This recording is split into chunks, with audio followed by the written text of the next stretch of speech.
Y ahora, en el segundo panel, lo que vemos es cómo aplicar ingeniería de menús. La ingeniería de menús es una técnica que se hace para optimizar los productos que tienes en la carta y que ofreces a tus clientes. ¿Qué variables son las que se utilizan en ingeniería de menú? Por un lado, demanda, que la tenemos en el eje Y, unidades vendidas, para saber si un artículo se vende mucho con respecto a otros o poco, es decir, qué nivel de demanda tiene por parte de nuestros clientes. Y en el eje X lo que medimos es el margen de beneficio. ¿Qué beneficio bruto nos da cada venta de ese artículo en función del precio de venta que tenemos estipulado y del precio de coste que tenemos que asumir para poder llevar a cabo esa venta? Esa relación de demanda y de margen lo que hace es dividir 4 cuadrantes o 4 posibles situaciones. Los artículos que tengan mucha demanda y den mucho margen de beneficio, no hay que tocarlos, hay que dejarlos tal cual. ¿Por qué? Porque se piden mucho y además nos están dando un margen de beneficio alto. Si tienen una demanda alta, pero el margen de beneficio es bajo, entonces lo que tenemos que hacer es subir el precio de esos artículos, de tal forma que, aunque baje un poco la demanda porque has subido el precio y no te lo van a comprar al mismo ritmo, vas a aumentar tu margen de beneficio. Entonces, encontrando muy bien el equilibrio entre esa subida de precio y ese recálculo del margen, podrás optimizar las ventas de ese artículo. Ahora vamos al tercer escenario. Tiene poca demanda, pero muy buen margen de beneficio.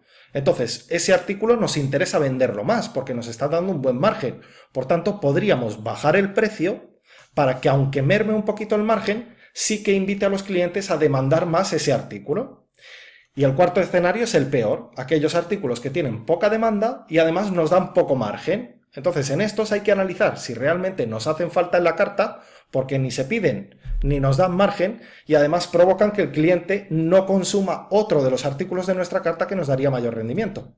Entonces, o se quita de la carta o se sube muchísimo el precio y le colocamos en el tercer escenario, es decir, que tenga poca demanda, pero al menos lo que vendamos nos genere un margen de beneficio óptimo. Vale. Ahora mismo estamos viendo toda la distribución de artículos. La San Miguel podemos ver que es el producto estrella porque tiene muchísima demanda, el que más con respecto al resto, y además tiene un margen de beneficio que es más alto que el promedio, que lo colocamos por aquí. Bien, a esta ingeniería de menús que os he explicado le he añadido una variable más, que es el tamaño de las burbujas.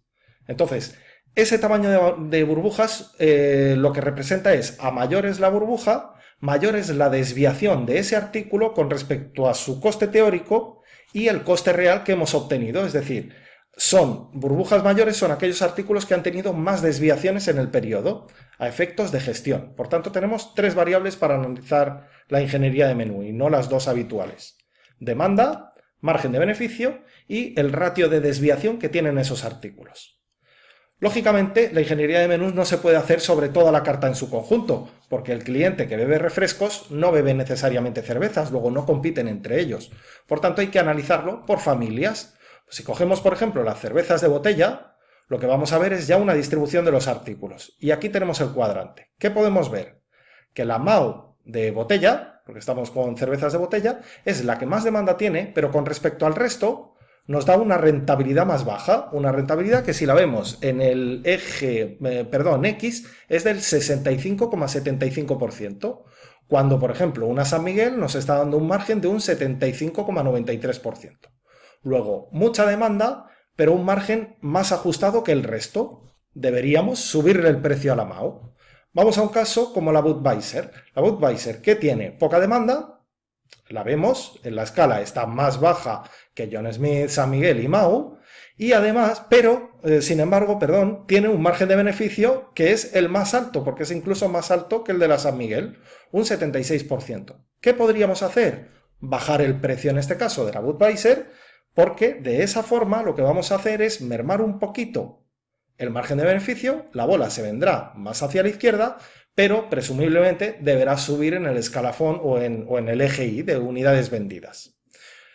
Como dato adicional hay que tener en cuenta que la Budweiser es la cerveza que más desviaciones registra dentro de la familia de cervezas botellas.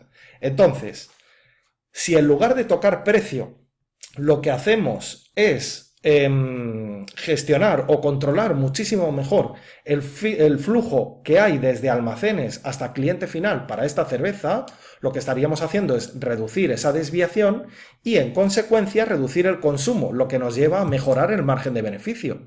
Por tanto, actuando en la mejora de la gestión del flujo de la cerveza Budweiser desde almacenes a TPVs, ya solo con ese control vamos a mejorar el margen de beneficio, lo que nos permitirá bajar aún más el precio de venta del artículo para fomentar su demanda.